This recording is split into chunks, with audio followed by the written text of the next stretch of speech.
To, labari mai daɗin ji daga Najeriya, inda alamu ke nuna cewa dala Amurka ɗaya na gab da saukowa da ƙasa da naira 1000 a kasuwar canjin ƙasar. Wannan kusan shine karo na farko da darajar naira ta hau sosai a ƙasar, darajar dala kuma ta sauko sosai a kusan cikin wata 10.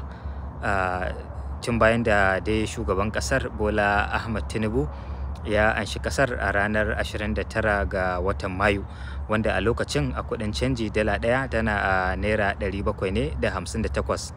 Amma bayan ya bayyana cewa gwamnatin Najeriya za ta fidda hannunta daga kudin canji, inda za a bar kasuwa ta yi halinta, darajar dala a Najeriya ta ci gaba da hauhawa, inda darajar naira ta ke karewa, inda har a lokaci ɗaya ta tashi wanda ba ta taɓa yi ba, inda dala Amurka ɗaya ta kai kusan naira 1900 a Najeriya.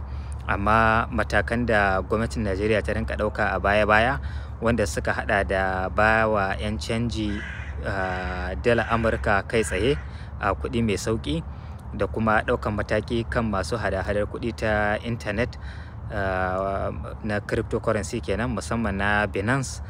Hakan ya sanya darajar naira ta ƙaru, darajar dala kuma ta kare a ƙasar.